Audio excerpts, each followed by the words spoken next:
Welcome everyone again, or everyone who could make it tonight. Really excited to meet with you all again to discuss latest greatest on the James Brook Watershed Coastal Flood Pathways Mitigation Conceptual Design Project, which we've been about throughout this year.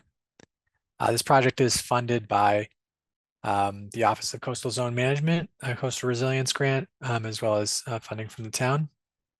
Tonight, we're going to be covering a variety of topics, some introduction and overview for those who are not as familiar with the project, the reason for the project being flood vulnerability in the project area, get into some detail into the flood mitigation concepts that have been developed, and identify some next steps and have plenty of time for questions and discussion.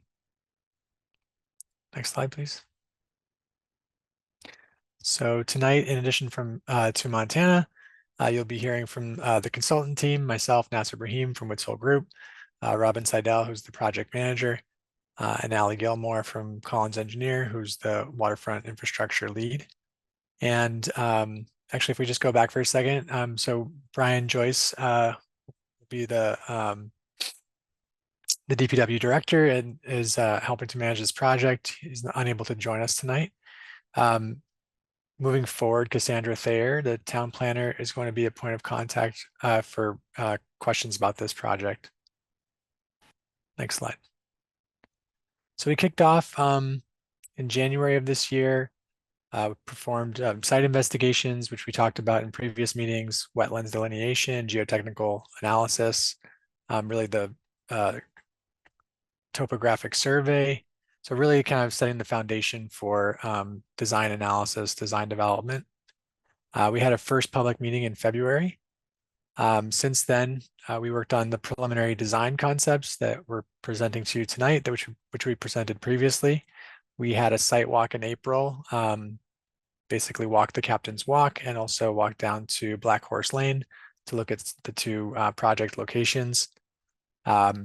We had a great attendance at a recent workshop in early June at the Senior Center, which a lot of folks attended and gave us comments and asked questions. It was fantastic. And today is the final public meeting. This project, as it is funded with grant support from the state, the project is due to be complete by the end of the month, so just in a few days now. And so there will be deliverables from this project, posted on the town's website as soon as available. Future phases of the project. So this project really takes us through the end of the conceptual design analysis phase. So there will need to be future phases of work for this project to be progressed. So that could be additional grant applications, additional design work, permitting work, and of course, then finally construction. Next slide.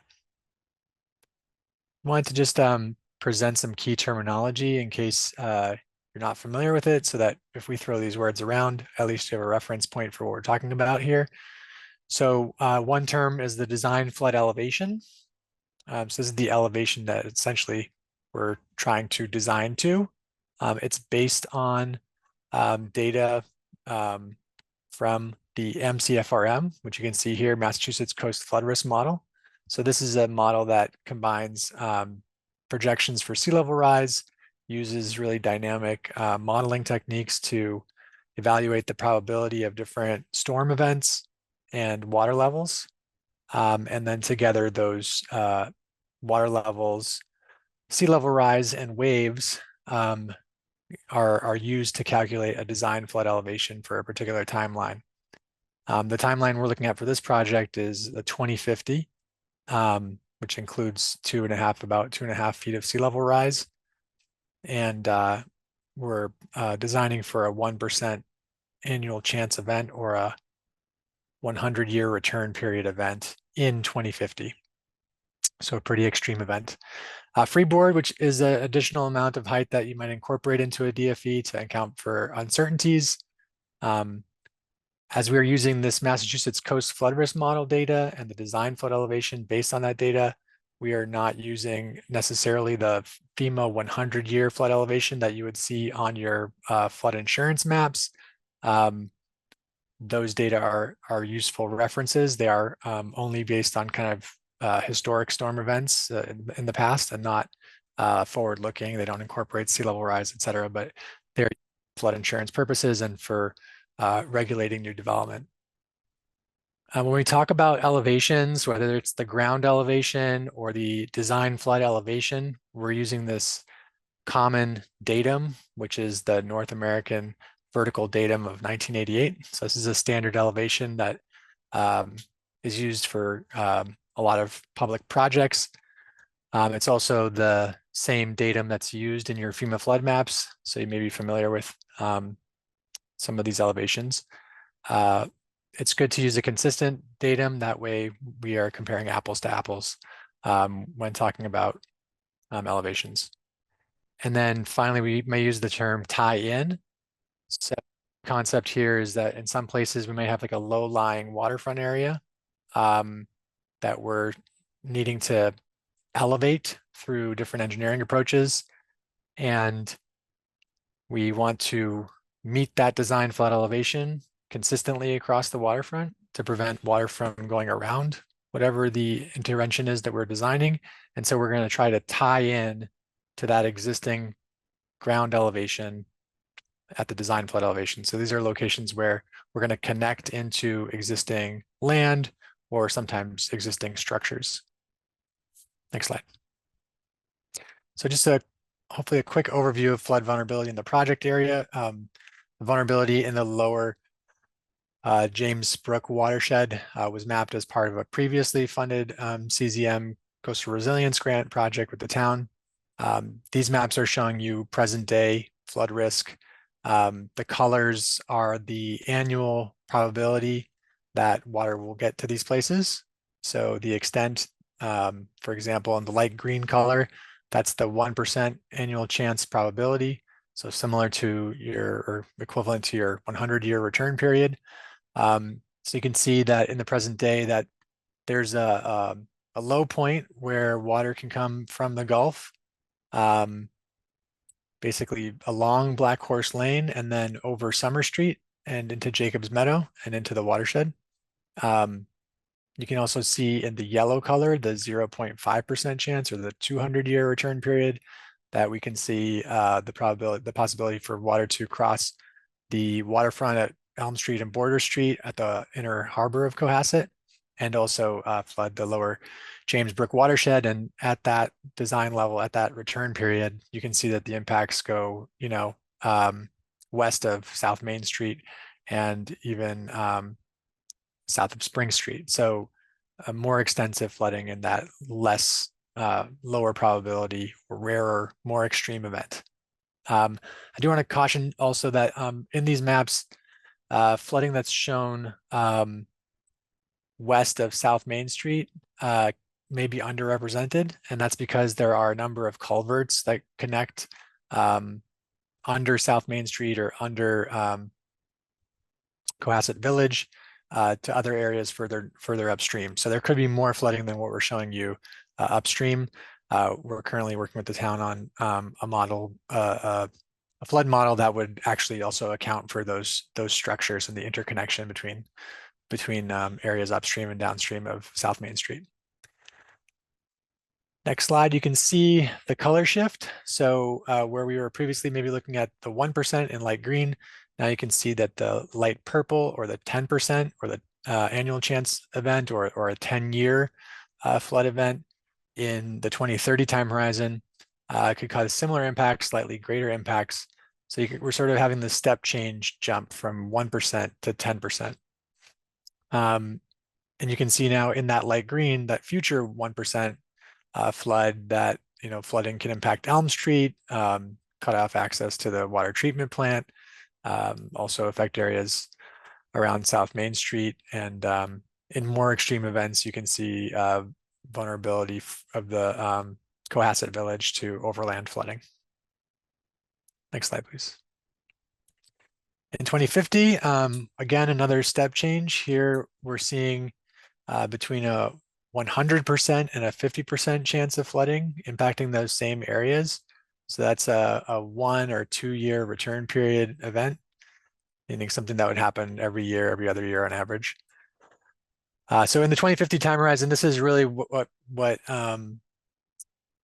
turns something that could be a rare event that you could deal with, happening every once in a while to something that becomes a very significant nuisance and impact on daily life. In those rare events, you can now see the light green color extending west of the commuter rail tracks, and that in a 1% storm in this time horizon, you can see Cohasset Village flooding, significantly in this event. So this is the design time frame that we are planning for. It includes, I mentioned before, about 2.5 feet of sea level rise compared to 1.3 feet of sea level rise in the 2030 results. So another 1.5 or 1.25 of sea level rise. Next slide. So we also have these maps that show flood depth. And this map here, I think if you click one more time, should show a scale here. So this is showing in that 2050 1% event. So that the 100-year return period event in 2050 with about 2.5 feet of sea level rise. This is how deep the water is expected to get in that scenario. And so, the darkest blue colors are over 5 feet of flooding.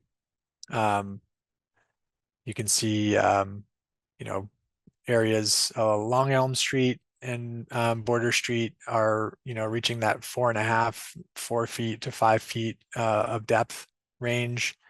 You can see the same on South Main Street, which may be surprising because it seems so far from, the actual coast, and the same thing on Summer Street. So the designs we're developing as part of this phase of the work is really aimed at preventing what you're seeing here from happening in the areas sort of inside the ring roads of Spring Street, Summer Street, Border Street, Elm Street. So areas, inland or west of those areas is what we're trying to mitigate through this phase of design. Next slide. So as I mentioned, this is the project area. So this is kind of where we've focused our efforts, our data collection efforts and design efforts and stakeholder engagement efforts. It includes this wraparound from about Margin Street to Border Street, and then also areas along Summer Street from South Main past Black Horse Lane to some private driveways. The areas between these are relatively high ground, and so water is not expected to go around these areas. These are the low-lying areas where these are those coastal flood pathways that this project is named after. Next slide. And just to give some kind of relative references for how much higher these different flood elevations are relative to the lowest point of the existing roadways in these areas. So on the left-hand side, you can see Elm Street and Border Street. So we have some low points, in the 8-foot elevation range in that NAVD 88 elevation. And so the present day FEMA 100-year flood elevation is about 2 feet higher than that. The 2030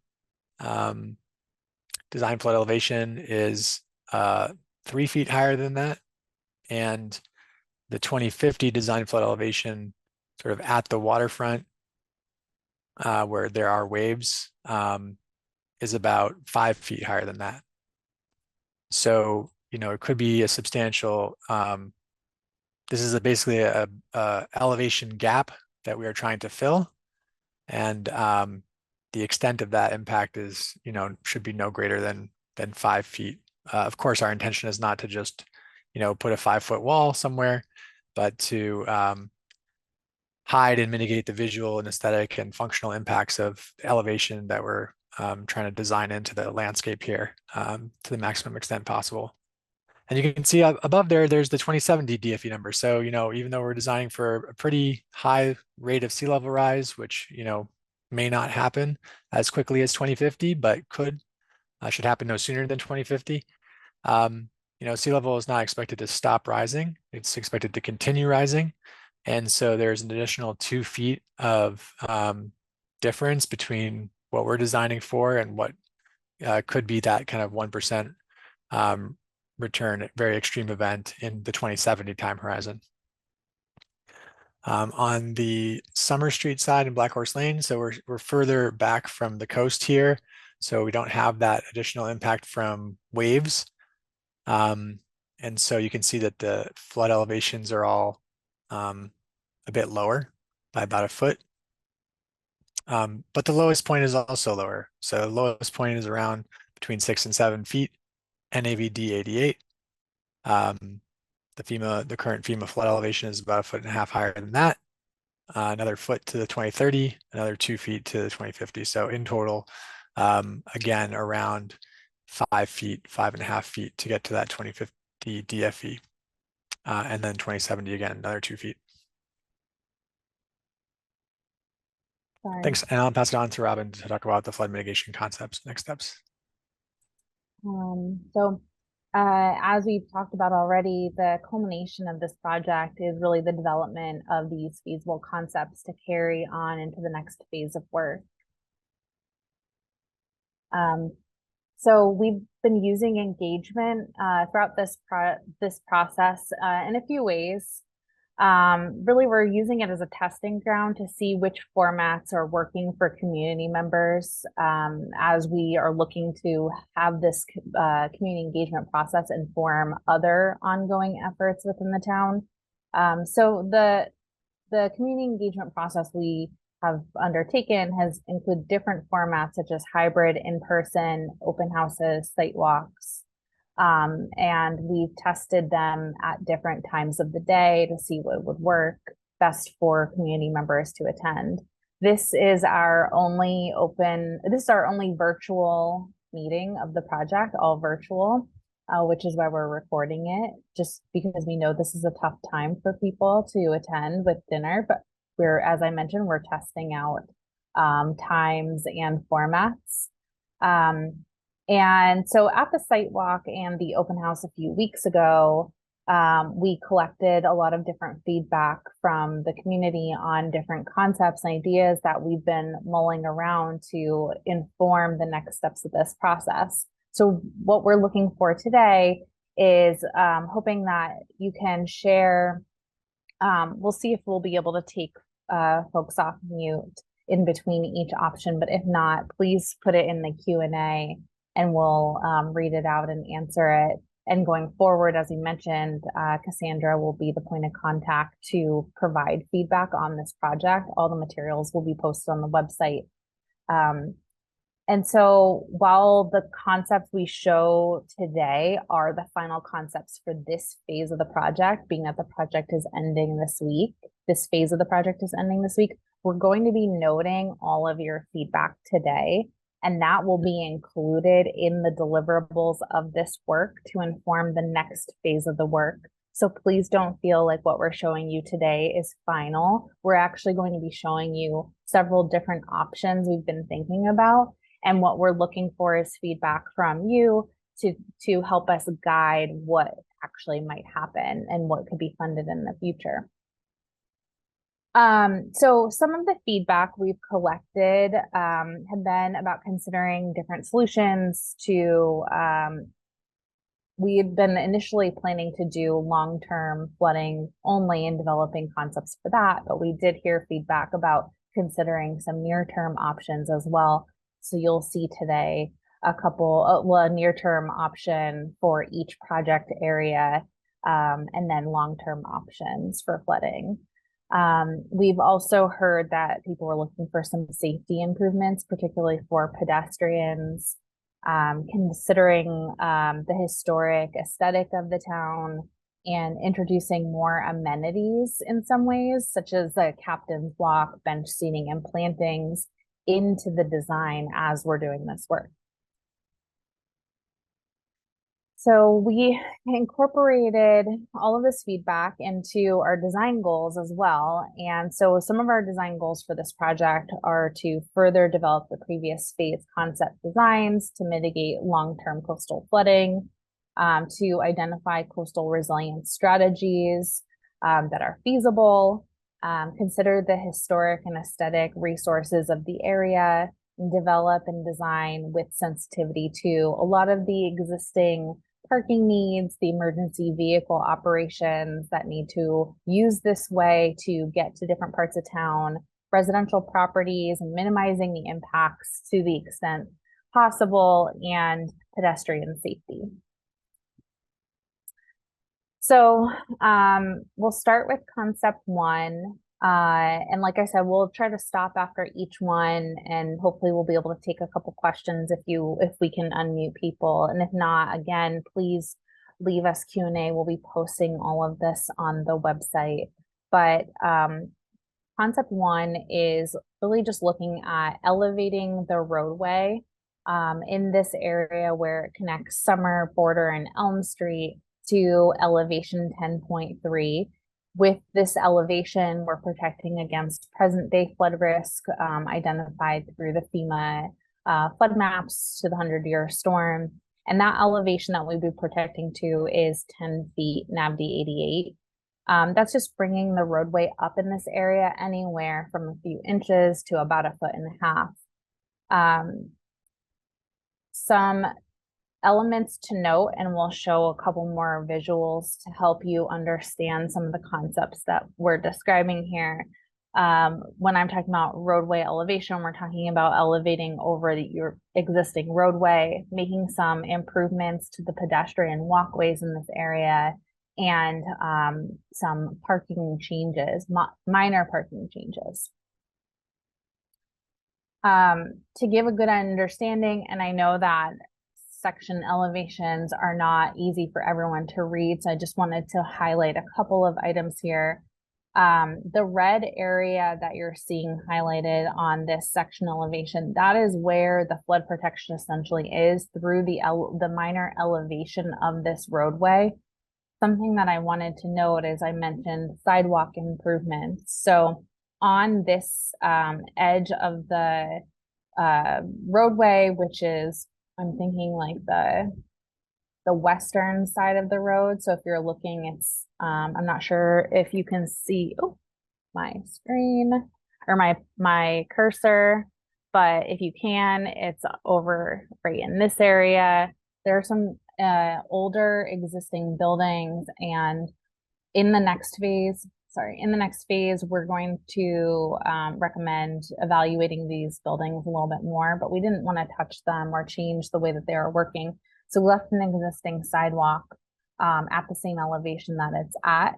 There does look like there's some flexibility within a 0.5 foot to 1 foot to elevate the sidewalk in front of those buildings, but without enough engineering information right now, we chose in this phase to leave it as is. Then to get up to the elevation, we included an ADA accessible ramp, and then an additional sidewalk at the top of the elevation of the new elevated road. So what that looks like, and as I mentioned, the red area is all the work area in this graphic, and we are elevating it to 10.3 at the high point. And so how that really ends up looking when it's implemented is that this is the existing sidewalk, as I was mentioning, up against the buildings. Here is the accessible ramp. And rather than the nose in parking, we have parallel parking, which has given us extra room to be able to make some of these improvements and to be able to get to the elevation that we needed to get to. Other improvements in this area is that there's a lot, we are sort of restructuring the alignment of the roadway, and with being able to do that, because this intersection was fairly wide, we actually also create space, and we had heard that people wanted more greenery or more planters. So we created space here that we could use for stormwater improvements and capture in this area.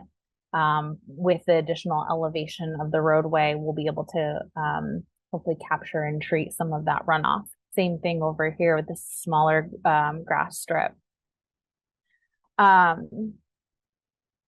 In concept number, actually, let me stop there. I'm not sure if we have the ability to have people raise their hand or not, if anyone has questions.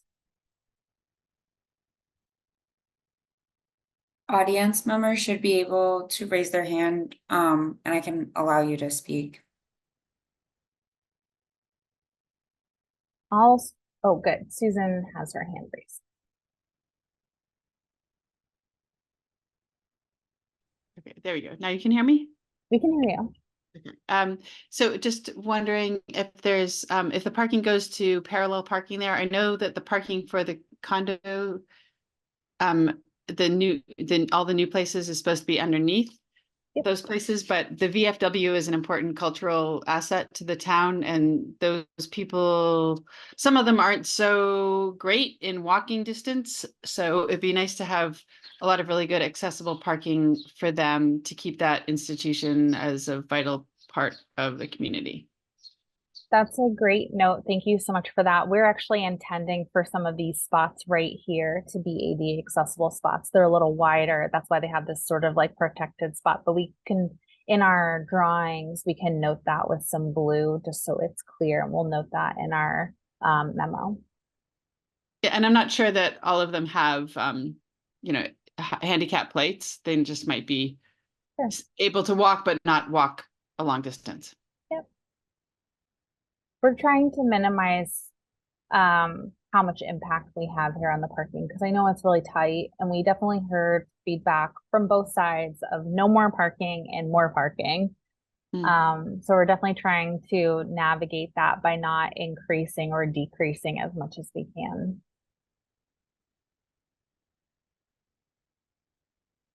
Any other questions before I move on? Yes. Oh, I saw a hand up and it went away. And I'll just again note that this is a near-term flooding option, just elevating to the present day flooding event. Since we had heard during previous feedback that that people wanted to see some options that included a near-term option rather than looking out so far. So I'll move on to the next one. We can come back to these at the end too. In the next one, we chose to go up to elevation 13, which is the 2050 design flood elevation, DFE. And through that, we have to get to that elevation of protection through sort of two different strategies. One is roadway elevation, and the second is through elevating the seawall. We cannot just elevate the seawall, because then the roadway on Elm Street, I think it's Elm. Well, Border Street. Yeah, but Border and Elm, yeah, through both of them become flood pathways. And so we need to do some roadway elevation. We can't just elevate the seawall. So some of the improvements here, I'll just note this strategy, if the roadway were the only thing that were implemented, that gets us to the 2030 design flood elevation at 11 feet. But with the seawall, we get to 2050. And the existing roadway, the lowest height throughout this area is about 8.08 feet. So there is a bit of elevation included in this. The reason why we elevate the road and the seawall is to minimize the visual impact of having a wall. And it will make it feel more natural, as if it's supposed to be part of that environment. So the existing top of wall at the lowest elevation is around 9 feet. So elevating that wall about 4 feet above where it currently is.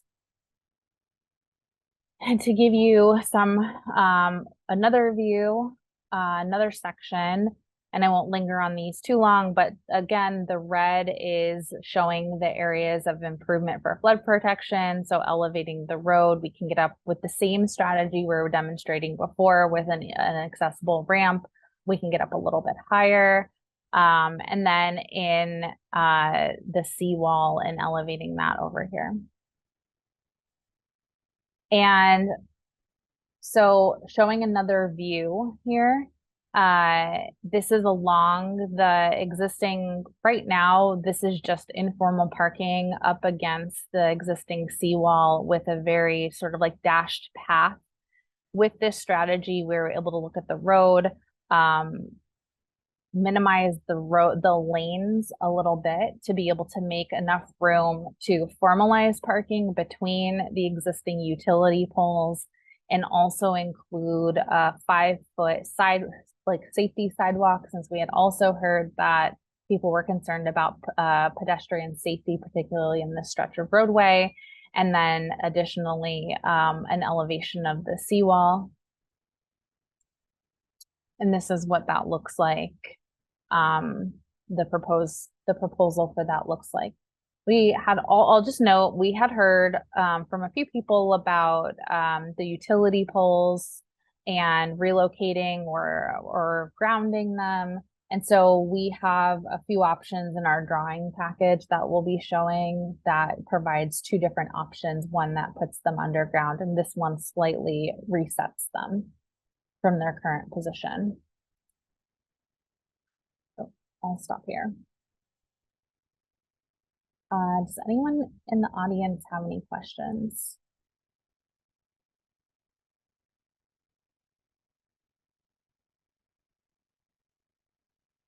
I see a few hands up. Susan, I see your hand up.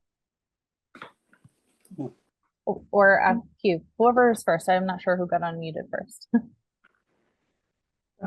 Hi, I'm Hugh Kelly at 15 Border Street with my wife Pam, and we're looking at this current concept 2 seawall and roadway elevation. Really, a couple of comments, a couple of questions. Okay.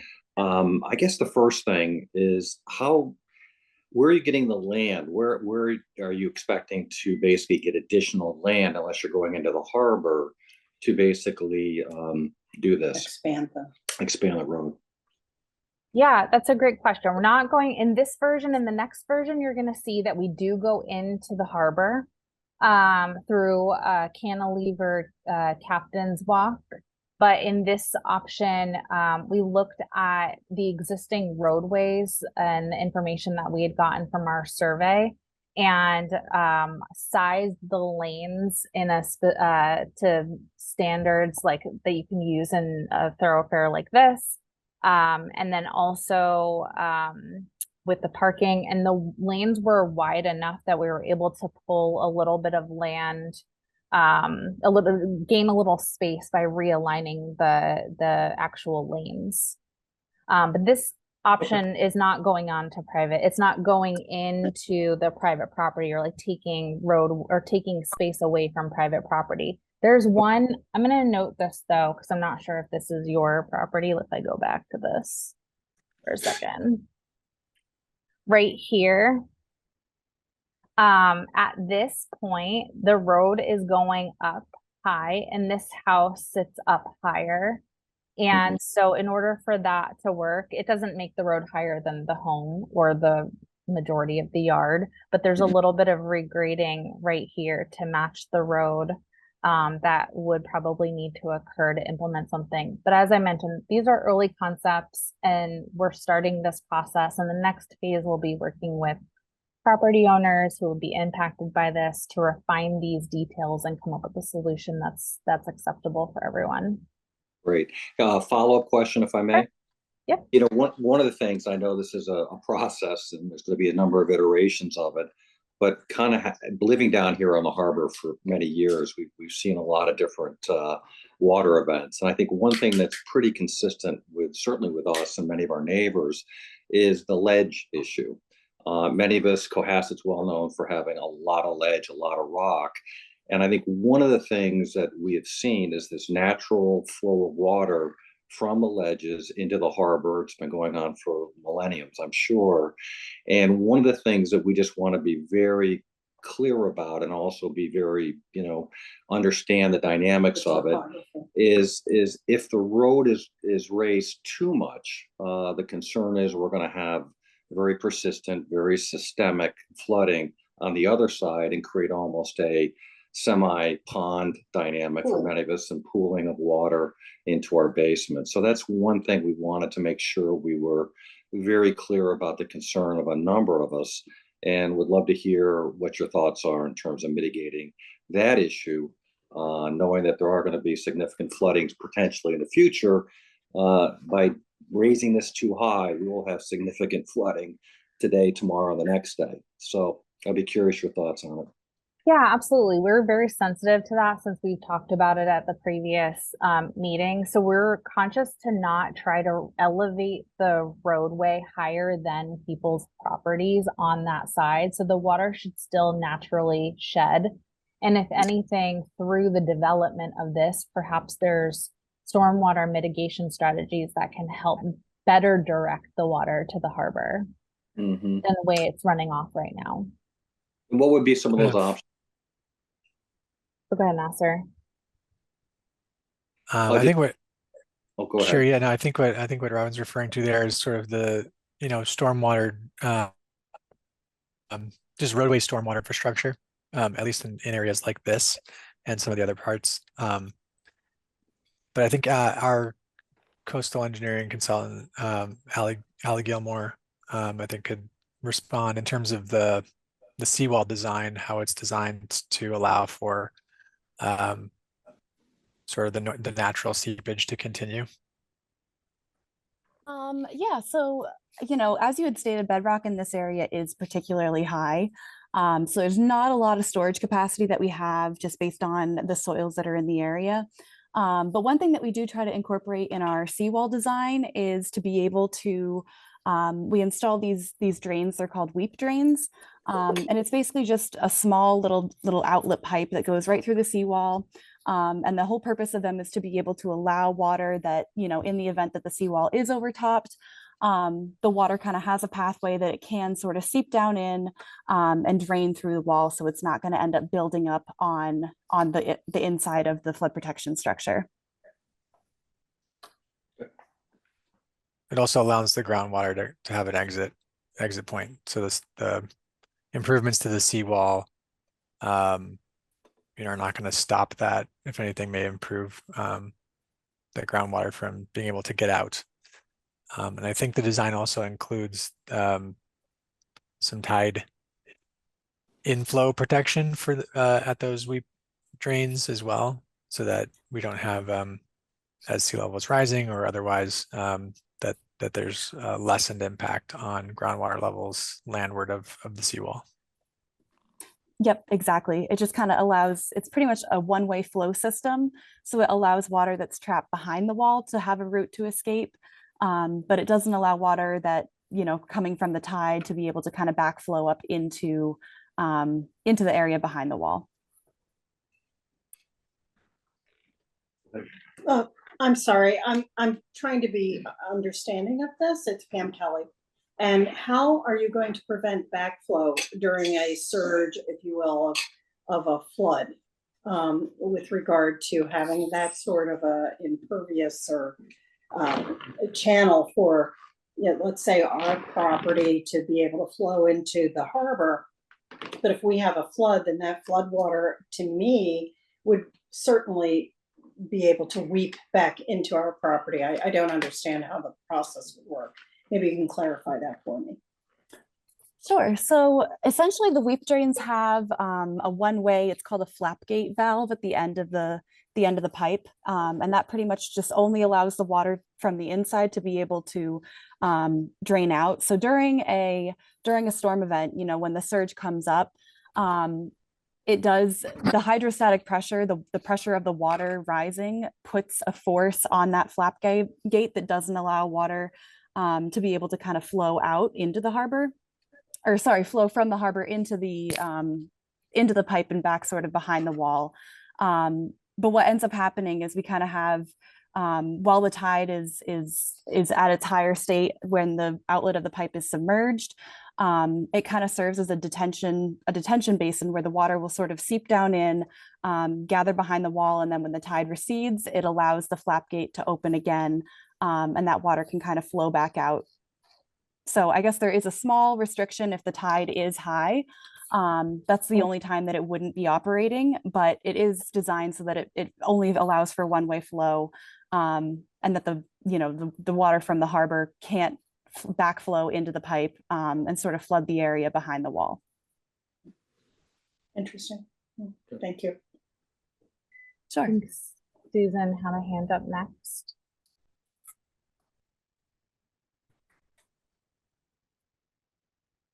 I don't know if there's any other younger cyclists than myself on the call, but not knowing whether there are or not.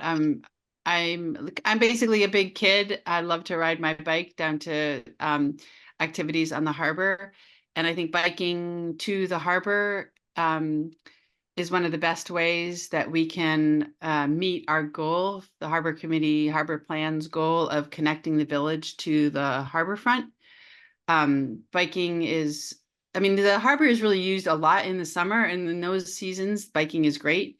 There's tons of little kids who bicycle down to the Sailing Club, CMI, and CSCR.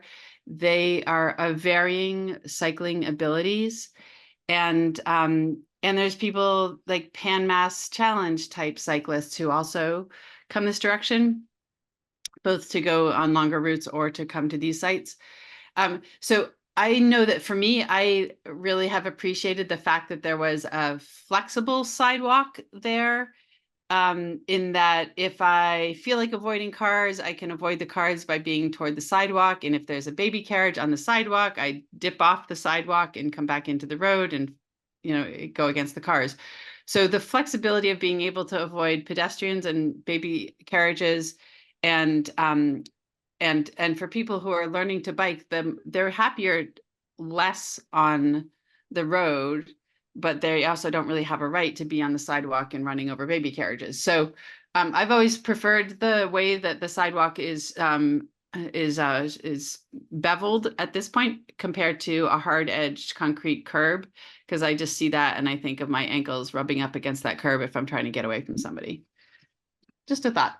Okay, thank you for your comment. We'll take that into our notes.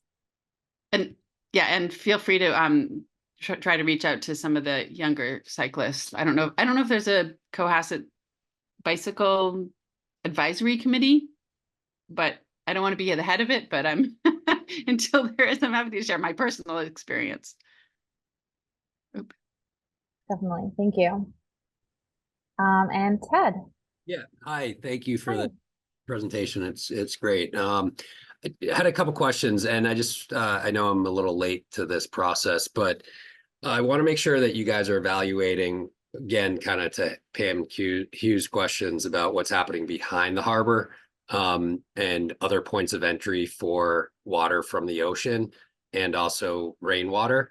I think you guys are probably aware, but the brook back there, James Brook, captures, I think I've been told, 70% of the water sheet in Cohasset from rain events, and it fills up like a bathtub, because similar to what you were talking about with the hydrostatic pressure of valves and of the culvert that runs under Elm Street and discharges into the harbor, when that fills up and it's a high tide, the water has nowhere to go.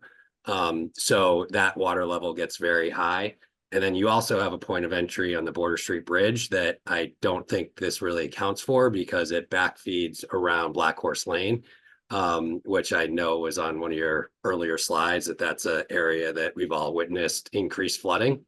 And so as you consider raising seawalls and land masses, I just want to make sure that you know where the water is going, because as we all know, it's got to go somewhere.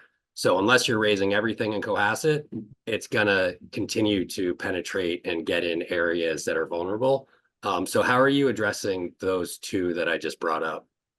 Yeah, great questions. I'll start, and then imagine Nasser might want to jump in, but I'll just say that, as he said, this is really high level conceptual, and the purpose of the project was to identify ways to block coastal flooding.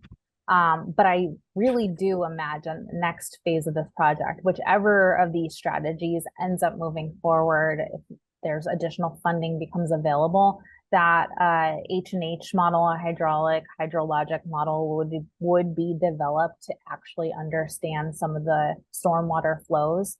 One of the benefits of doing a roadway project like this, though, is when you rip up the road, you actually almost always take that as an opportunity to update some of your drainage infrastructure as well. So hopefully, with some of the surface runoff that pulls to this area, we'll be able to better direct it to the places that it needs to be rather than backing up. But Nasser, do you want to address like any of the other stuff? Yeah. So yeah, totally fully aware, of the multiple sources of flooding, right? We talked a little bit about groundwater, right? There's the concern about basements flooding due to ledge. The main focus of this design is focused on the coastal flood pathways, right? Which may not be kind of an everyday issue the way that rainfall is currently, or groundwater even. But as we showed in these maps, it's going to become an increasing impact on the community. And then the third one, of course, which historically has impacted Cohasset Village very significantly, is rainfall flooding, right? And we know that the rainfall flooding is worst when the water levels in the harbor are high, because everything empties out through the outfall, the culvert at Elm Street. So I guess what I would say is that we're designing the coastal flood mitigation infrastructure to stop those coastal flood pathways, so stopping the storm surge, high tides from going through, whether that's the culvert itself. So we actually have a portion of this design will raise the outfall structure outer walls so that water doesn't flow over the tops of the walls of the outfall structure and then back up through the culvert. And then sort of in parallel, we're working with the town to develop a watershed scale, really detailed H&H model. So it's a two-dimensional model. So it will show, where flooding pools and to what depth. It'll allow us to test scenarios with high storm surge and high rainfall, or just future high tides, which will be a lot higher, and high rainfall. And we plan to use it for that purpose. So we've finished data collection in the upper portions of the watershed. It's kind of east of Main Street.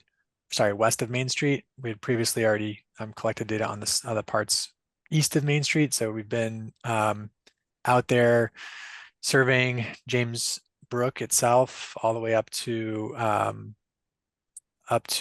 Sanctuary Pond and the dam there. So we've got really good data collected. We've collected some rainfall, done actual collected actual rain data and flow data to help calibrate this model. So as the model comes into being, we plan to first use it to kind of test some of these concepts to see, does raising the Summer Street, which will be talked about in some of the upcoming slides, or raising the road here, does that result in increased flooding inland of the barrier when you have a very high rainfall event? That's kind of the big question, right? So if we do find that is the case, then of course we're going to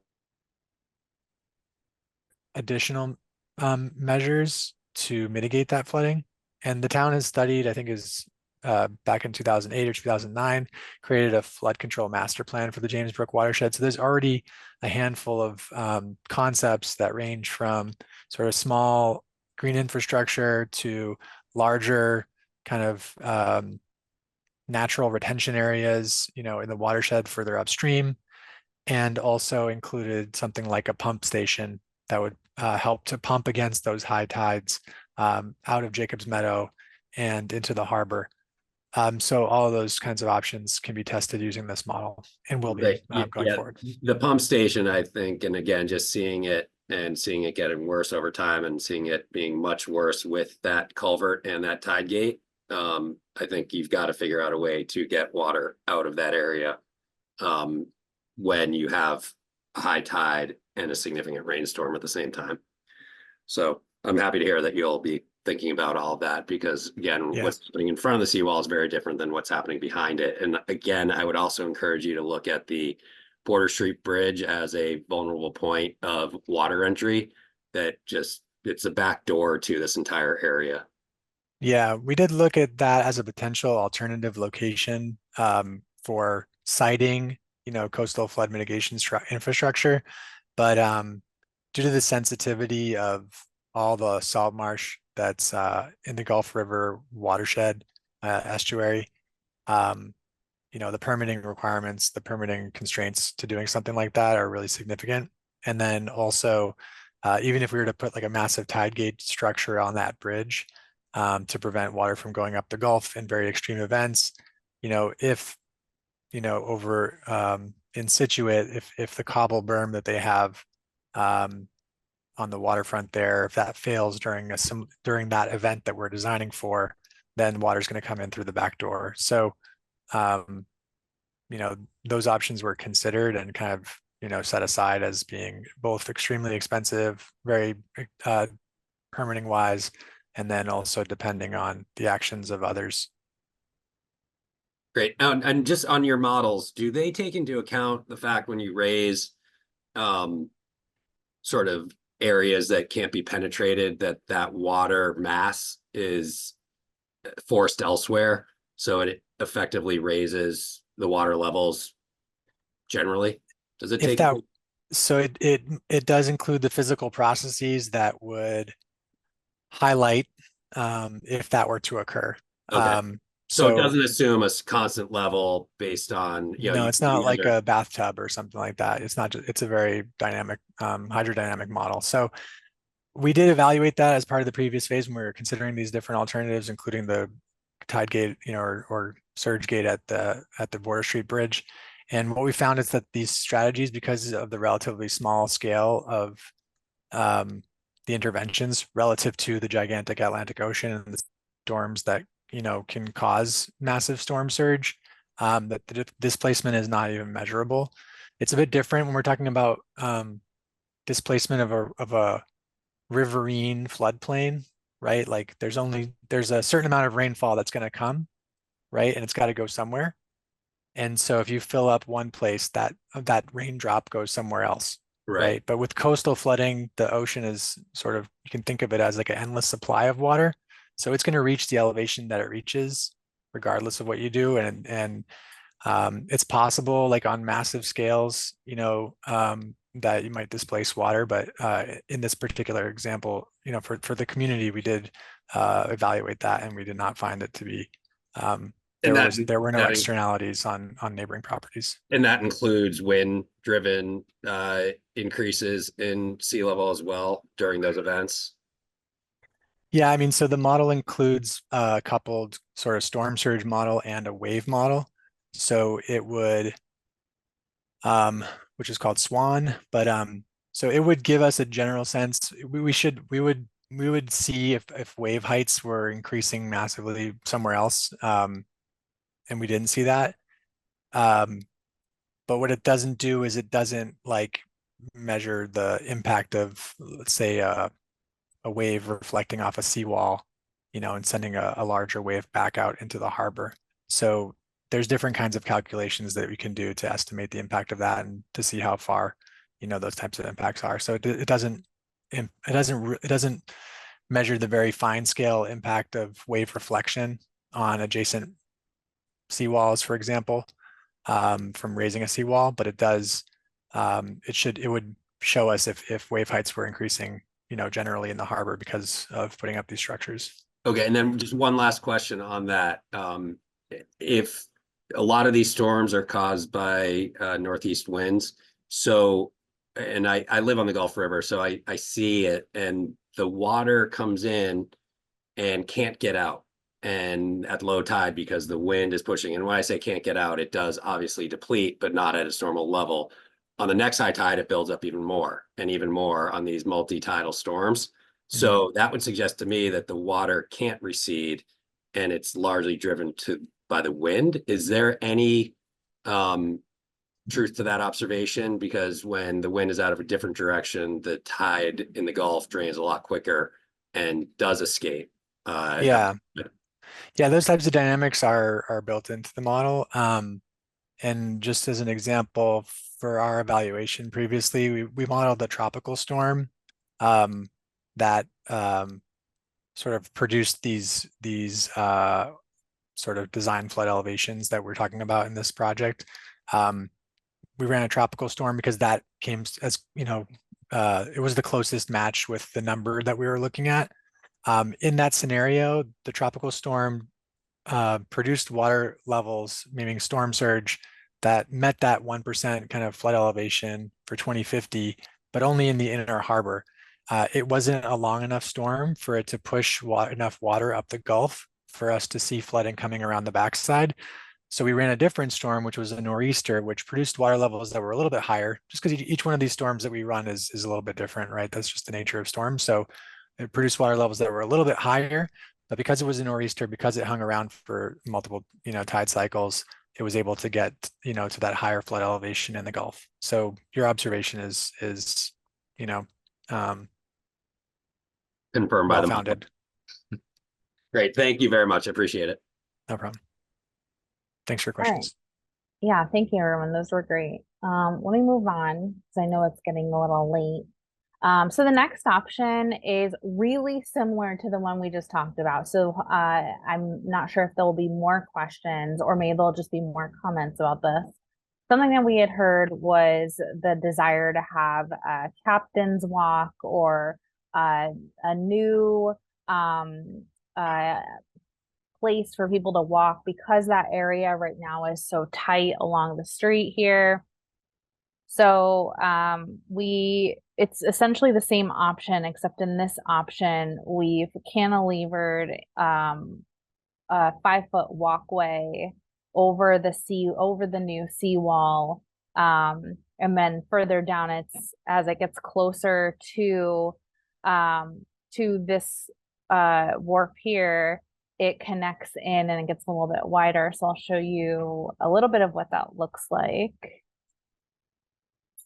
So this provides like a little bit more space now, and provides a separated walkway that's sort of like hanging off the seawall. So it's not too much different than what you've seen already. And I'll just note, like I said, it goes sort of from starting here and ends down in this area.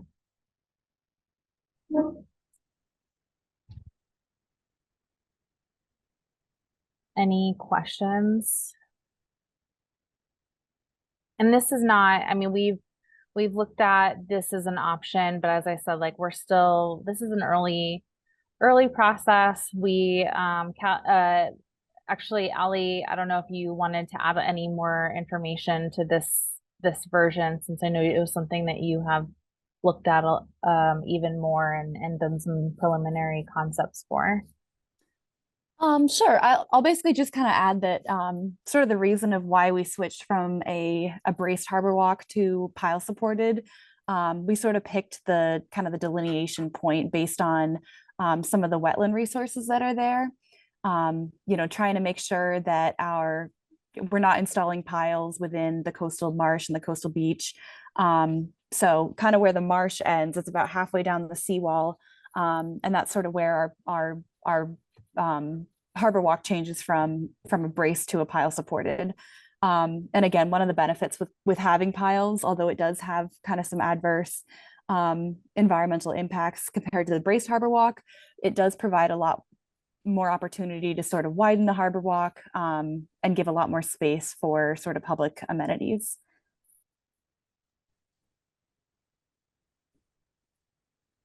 Right, Matthew, so you wanna? the blue is showing you kind of where the raised seawall that's providing the flood protection ends, and about there a little bit further, basically where the salt marsh resources end, and the seawall is no longer up at that higher elevation. Um, the 5 foot wide braced, or it's called cantilevered, but essentially is braced against the seawall. So there's no piles that are going into the salt marsh or into the ground there. So at that, after we've passed the salt marsh area, it transitions to a slightly wider, somewhat lower pile supported seawall. So it would be flush, mostly flush with the existing sidewalk, from what I understand from the drawings at that point.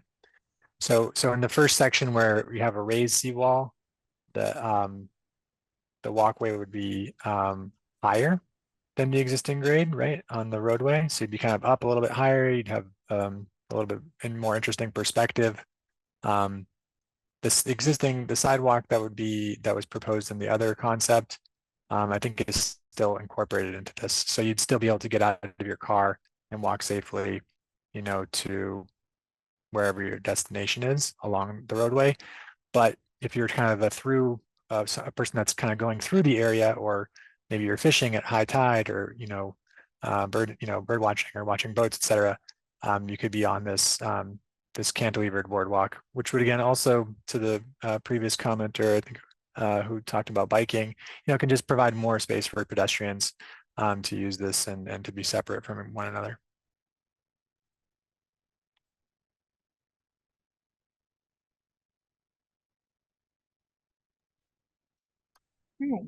I'll just add that the boardwalk concept, does increase sort of some of the environmental permitting challenges associated with the project. So, it does provide what we think is a responsive amenity to, comments and concerns and interests that the town has had about this area for a long time. But it does come with some additional potential environmental impact concerns that would have to be, go through the approvals process.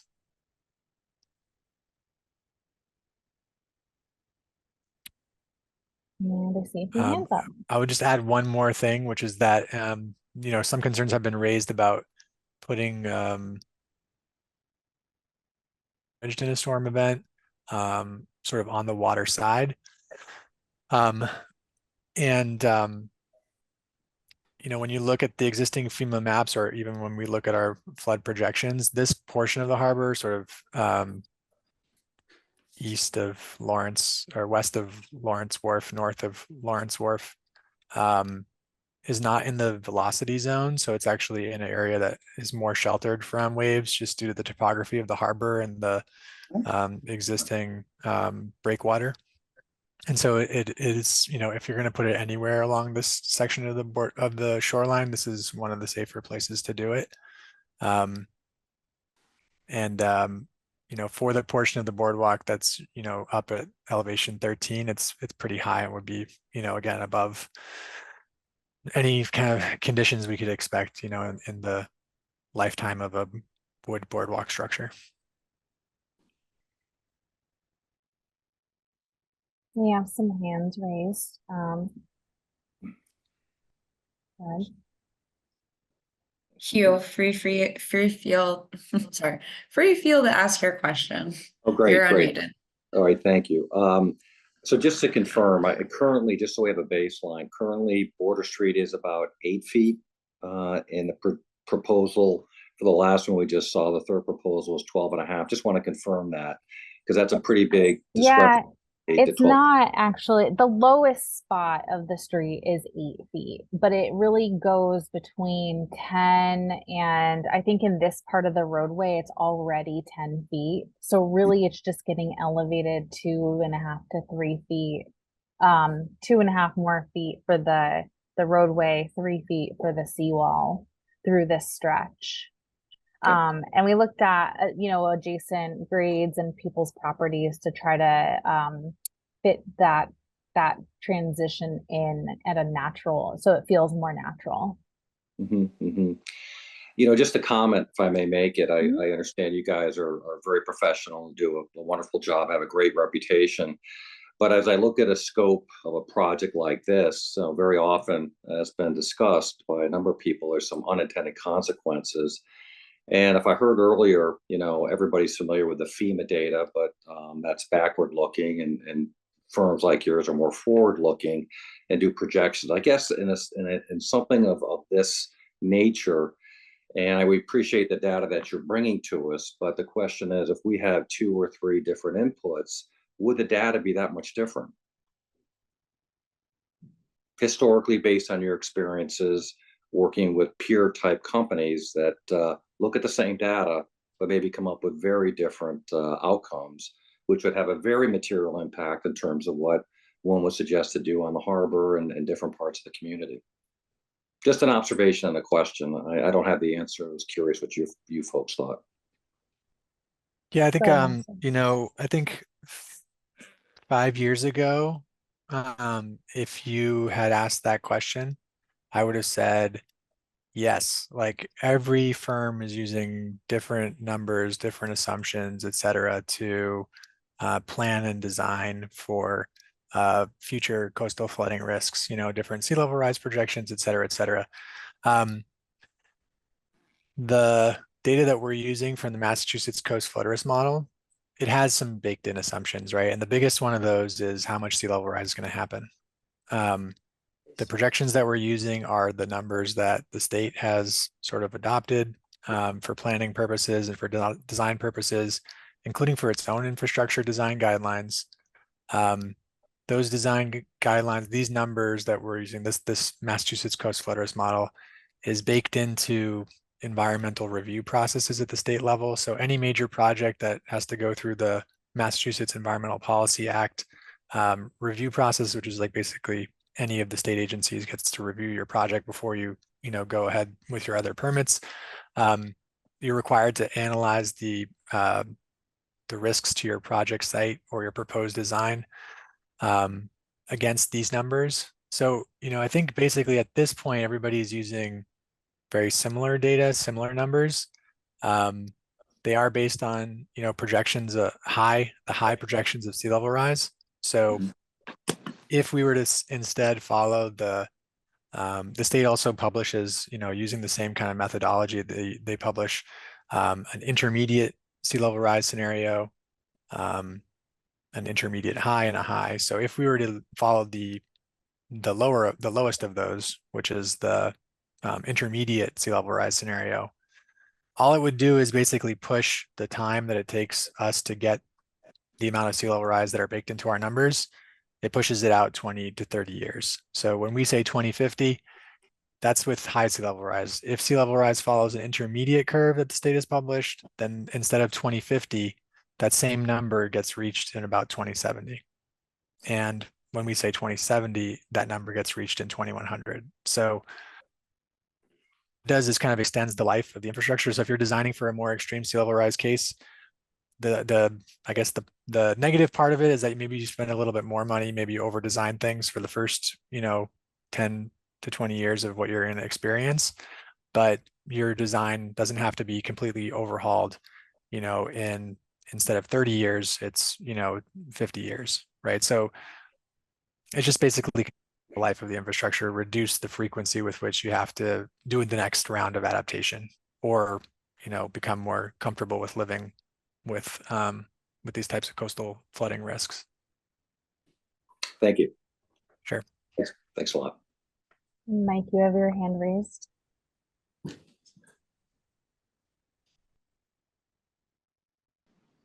Yes, I had a couple of comments. First comment has to do with Border Street in this section, basically from Summer down to Lawrence Wharf area. The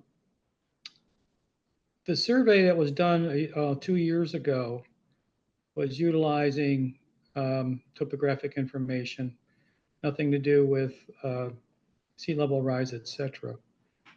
But in analyzing that particular survey, this section of Border Street is wider than it needs to be.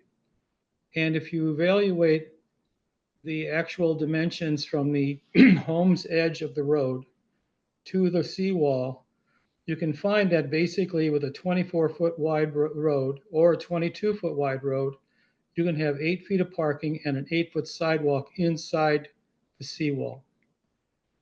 If you take the seawall, if you elevate all that information to whatever scenario you're proposing, and you build a boardwalk on the outside, there's the possibility of a very, very narrow strip of pedestrian access along the seawall so somebody can get out of a car. But everything is on the boardwalk for pedestrian movement. Now, one of the things that has been talked about for years is there is not enough parking around the harbor. What that does do, if you add things up here, and if the seawall needs to be rebuilt for whatever reason structurally, if you take all these things into account, if the seawall has to be rebuilt, there's a possibility you can get perpendicular parking along that seawall. And I mean, what I just gave you was 16 feet. We need at least 18 feet plus some overhang, etc. It's very close to being manageable from that standpoint. Keeping the same amount of parking that we have is going to become an issue over time because the condominiums project is providing a wonderful public open space on the harbor, and it's going to be a major attraction to people who can't do anything along the entire border street edge because it's about 4 feet wide and there's no place to sit. There's no place to really do anything. And as some people have said, you know, the bikes zoom in and out between the cars because there's a conflict with a baby carriage or a dog or whatever. So I think that the bigger picture needs to take into account the overall opportunities and measure it against the constraints and see whether or not there's a way to improve this entire section of Border Street by looking at all of the kit of parts, as I call them. The second thing I want to raise, which I don't have an answer to certainly, is that in today's climate, if this project was to be tried to be permitted today, we're dealing with wetlands regulations and other environmental issues for today. If this project was to be permitted in 10 years, a good portion of those wetlands are not going to be existing. So we would be going through all kinds of contortions and expense today to deal with these kind of issues when forward-thinking long-term planning suggests, well, we should plan for what it's going to be in 10 years or 20 years and not what's today as it relates to environmental issues.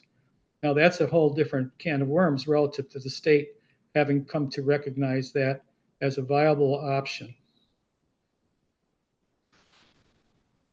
Yeah, let me address your first comment. We actually also found that the roadway is very wide, and that was why we found that we were able to fit a real parking lane on the road and formalize an actual pedestrian right away. So I do like your idea of thinking about in the captain's walk, potentially including angled in parking, which would actually mediate that like small gap of space that you were talking about. And that's definitely something that we can add and include in the comments in our report that we're putting together as a potential next step to look at for that right away there. Nasser, did you want to talk about the wetlands at all? Yeah, I mean it's it's hard for us to plan for what could be from a regulatory standpoint and from a resource standpoint. We can't say for a fact that the salt marsh resources that are there are going to disappear. And even if they did change from a salt marsh to a different kind of resource area, there would still be, regulations to protect those resource areas, whether it was coastal beach or even a mud flat, right?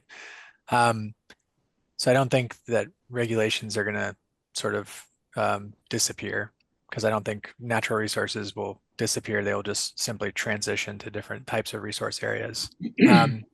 The state has published draft regulatory changes that would do things like make it a little bit easier for you to create salt marsh. So currently, if we were to try to actually build some new salt marsh, which some other stakeholders have suggested we should be doing, or thinking about at least, currently it's relatively difficult to do that because to create a salt marsh, you have to, build it on a coastal beach. So you're trading one type of resource for another one. So the regulations would allow for some of those types of improvements. It would also encourage projects where you are hard infrastructure, like raising seawalls, would empower conservation commissions to encourage or even require that green resources like fringe salt marsh would be created on the water side of those structures.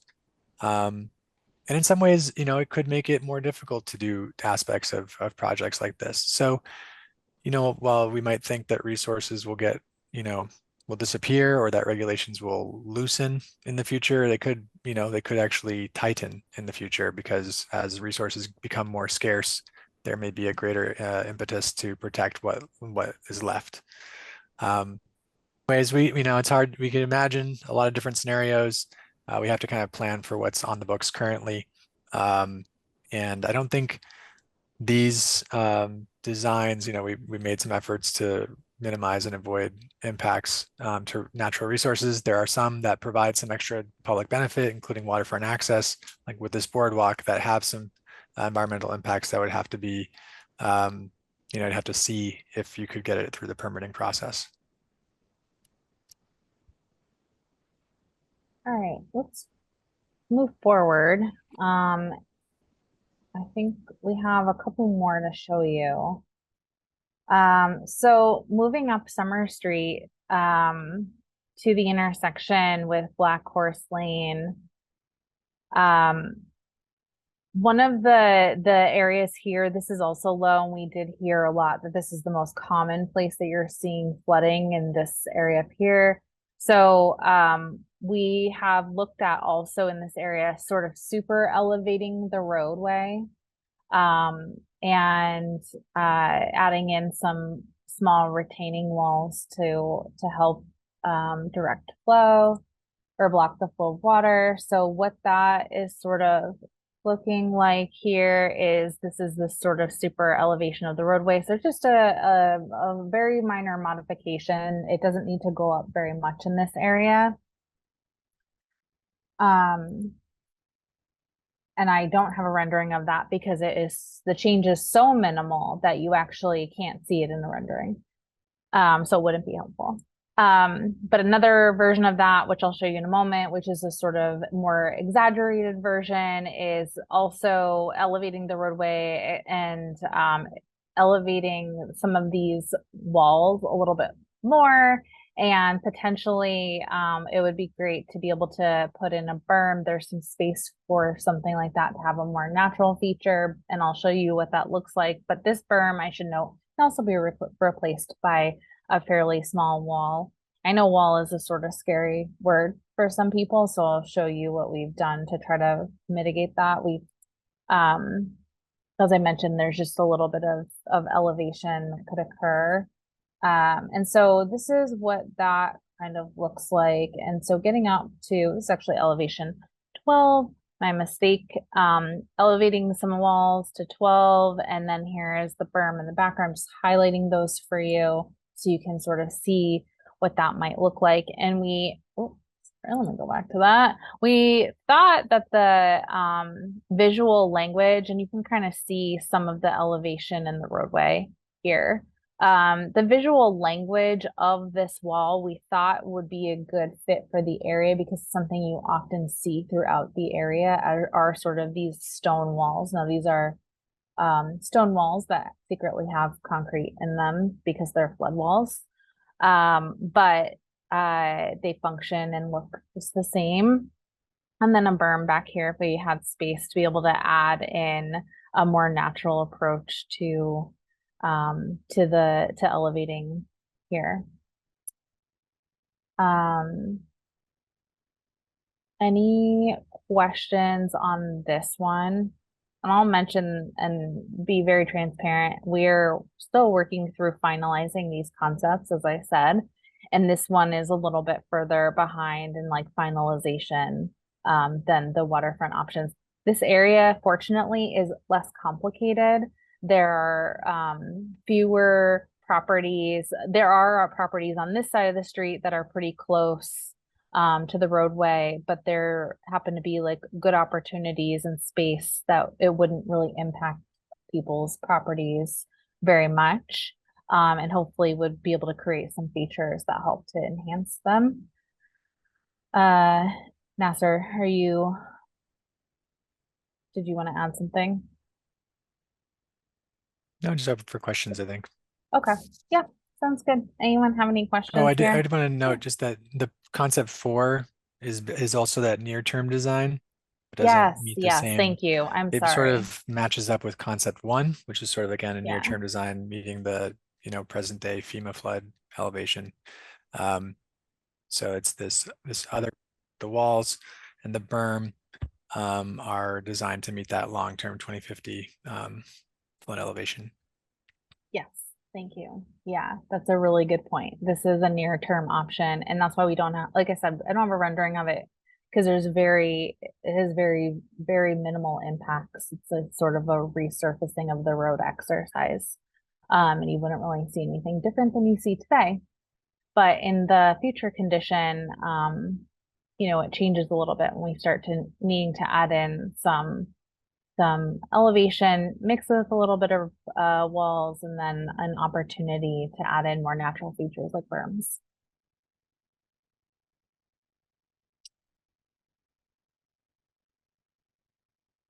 Any questions? Ted.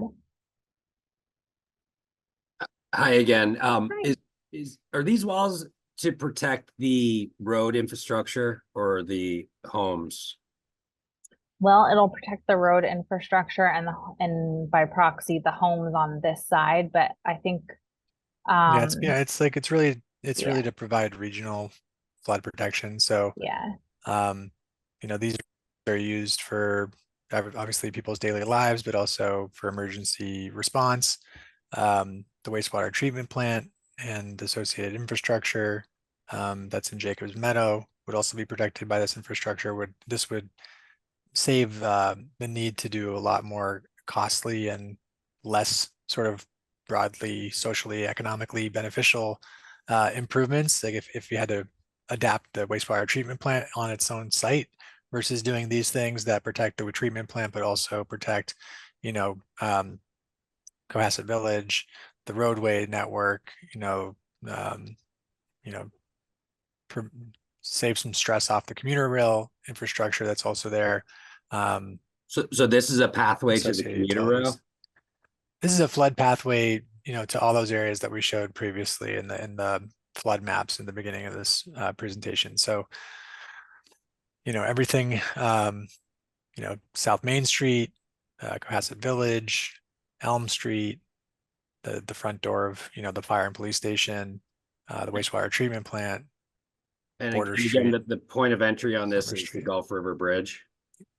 Yeah, the point of entry goes, Gulf River, then over a private driveway that has a culvert underneath it that's down Black Horse Lane, and then up over Summer Street in this area, and then to Jacobs Meadow and beyond. So it would flow from the right side of this image over the road to the left side if we did nothing. And then it's come pretty close to doing that already. And I'm just going to ask the question again. So you just said that this is saving potentially catastrophic event, right? That is going to flood Cohasset and go all the way to downtown, the commuter rail, the entire town. It sounds like it's pretty bad. So by putting this wall here, where's that water going to go now? It's going to go up to the wall. Okay, so it's going to retain that wall and push it back into the Gulf River and raise the levels there? No, it's just going to kind of hold it steady at this wall, so it won't go further than this wall. And then when it's receding, when the tide goes down, when the storm surge goes down, then the water goes back out the way it came. So again, because that ocean is going to reach the level that it wants to, because these storms are massive, because of the amount of water that's being pushed into the Gulf and into the harbor is you know, a quote unquote endless supply of water. It's going to reach the elevation that it wants to reach, and then it's going to recede. Interesting. Okay. Yeah.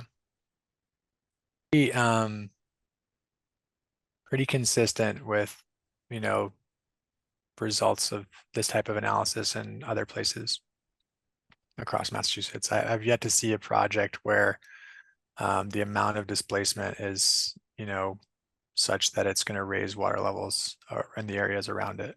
So what is the concept then of flood storage? Why does that exist?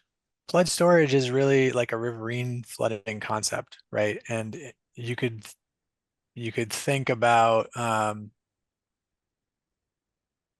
you could again that kind of drop of water, right? So when there's when it's raining, there's a certain number of inches of water, a certain volume of water that lands on the landscape, and that water's got to go somewhere, right? So like if you displace it one place, that water goes somewhere else. If you know dam up the end, then it backs up, you know, behind it. Right. Again, but with the ocean, with the ocean, there's not a drop. With the ocean, there's not a drop. There's not a limited supply of raindrops, right? There's an infinite supply of raindrops.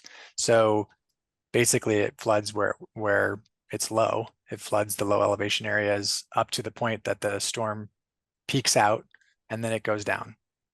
It's just how far inland it goes depends upon the elevation of the surrounding landscape. So if there are barriers preventing that water from coming into the lower James Brook watershed, the water just stops at those barriers. It doesn't increase the amount of flooding on the unprotected side of those barriers. I don't know how else to explain it. Okay. Yeah.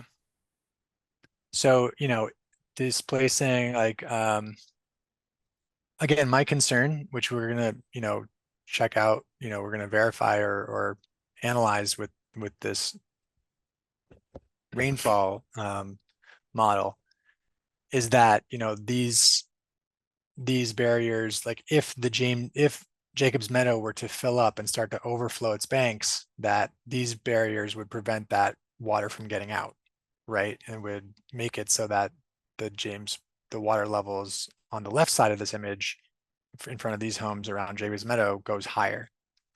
So the question is whether a scenario like that is reasonably anticipatable, meaning like, are there storms big enough either in the historic record or, you know, we could imagine bigger, you know, more intense rainfalls in the future that actually do cause that scenario where instead of where water would flow over Elm Street into the harbor, you know, from the riverine side, right? From Jacob's Meadow over to Elm Street. So much rainfall happens, or that it flows over the Summer Street over here and into the Gulf estuary. So like, you know, I haven't heard of any scenarios like that have happened in the past. So we have to test out to see like, you know, is there a massive enough storm to do that? And if there isn't, then we probably have less to worry about in terms of that type of scenario happening. You know, Okay. and then testing out like, okay, well, what if there's a really high storm surge and then you also have that massive rainfall, right? Then does it overflow? I don't know. So we kind of figure out if that's actually a reasonable scenario. Okay. And just you're with Weston and Sampson, correct? Woods Hole Group. But Woods Hole Group. Okay. So Yeah. on generally with the state right now, is the prevailing theory to block floodwaters or accept them and deal with them? It really depends on the location. Like from the proposed regulatory updates to the wetlands regulations, what I read into those is that in high developed areas that what we might otherwise refer to as, you know, the floodplain functions, meaning like, okay, if you allow water if you allow a flood to pass over a landscape that is not developed, right? That it has grass, it has shrubs, it has trees, etc. Natural landscape is going to kind of slow those floodwaters down. Those floodwaters are going to be able to percolate into the soil, right? And then there'll be less damage because there's less infrastructure in those areas. So in an ideal world, yeah, the whole coastal floodplain would be like that. But the reality is that we have, you know, existing highly developed areas with, you know, infrastructure and economic activity that is also valuable to people. And so there are provisions to allow for things like flood control infrastructure, like ideally natural. So the berm concept here, you know, is preferred over hard structures, but sometimes you're constrained and you don't have the space to do those types of solutions. You're constrained by space and you need to do something that's more hard and vertical. So my assessment is that, yeah, in an ideal world and based on the regulations in less developed areas, there's less appetite or less interest in seeing, you know, hard infrastructure that would, you know, prevent the natural floodplain from doing its thing. What they want to, of course, avoid, and that's under existing regulations. So as you go through a permitting process for a project like this, if we were to do it today, we would be asked hard questions by the regulatory agencies. They would ask us, you know, are you going to increase water levels? And so we do this modeling analysis, right? You're going to increase water levels on the other side of this barrier. Are you going to increase the velocity of flooding at neighboring properties? Are you going to increase wave reflection and erosion on neighboring properties? So those types of questions would need to be answered through the regulatory process today. Okay. Yeah. Thank you. Sure. There are people from the state, but I'm not sure if anybody wants to comment or add editorial to what I've said. Next hand up is Hugh. Actually, it's Pam Kelly. Hi, Pam. Just a comment again about this particular area, because we've lived here for so long. We know that there are ledges that are significant that have considerable runoff with regard to any kind of rainfall. In fact, today it's raining, so I'm expecting that there would be a fair amount of rain in this area. By adding a stone wall or that you've got planned here, I think what you'll see and you'll find is that this will be a gathering point for additional water that won't be able to go anywhere. Furthermore, because we back into this particular area, we know that there's a natural spring underground that is a constant issue. It's not from the harbor, it's a constant natural spring. So I just want to make sure that everyone on this call really has, you know, maybe an inside scoop about what's happening to the topography, may look at it and say, oh, this is, you know, a typical landscape, but there's a lot more living here that we could offer as far as knowledge when you come up with your final design. Great. Yeah, we'll definitely take you up on that. I think that's really what we're hoping. This is a starting point for conversation with all of you. And I think that the next phase of this work will be, like I said, working with the property owners to come up with and refine some of these solutions. We'll say in this strategy, what we were thinking about was how to find more opportunities to collect some of the rain that may come through here. And so with the wall, we've tried to include the thought process of some drainage infrastructure, which isn't exactly shown on this on the renderings, but will hopefully be shown in our plans.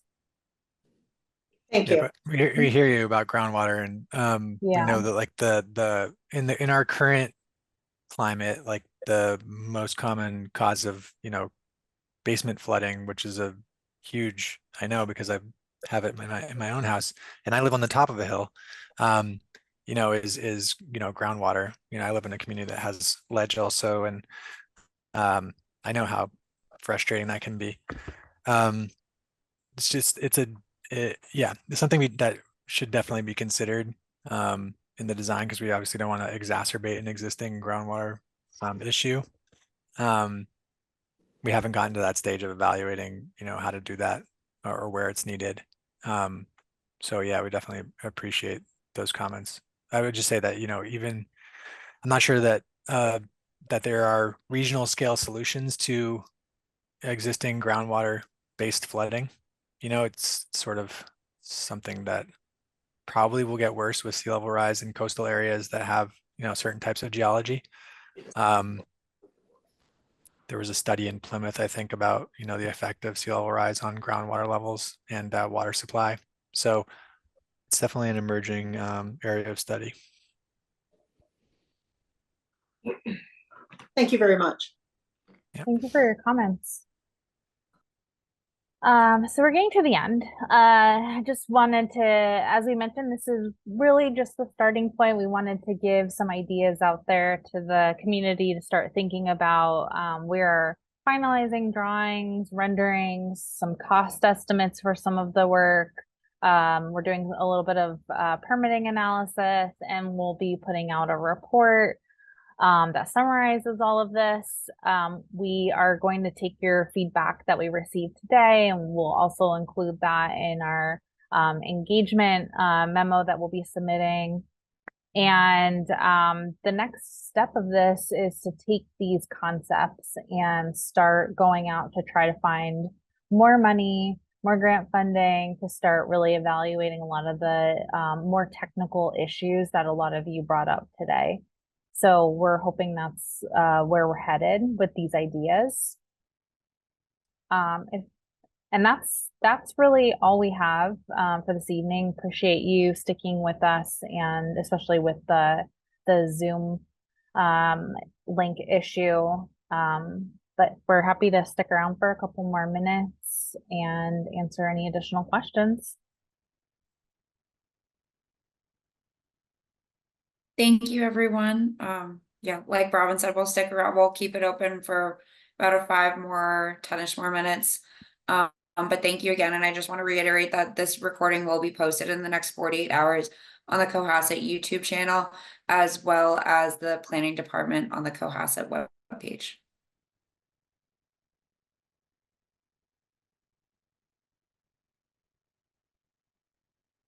Okay, seeing none.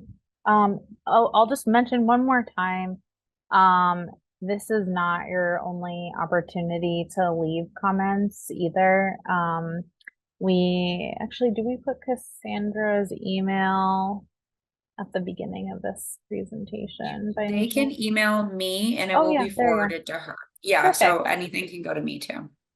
Great. I'm gonna leave your email on here. So if you want to email comments, please screenshot this email and email us.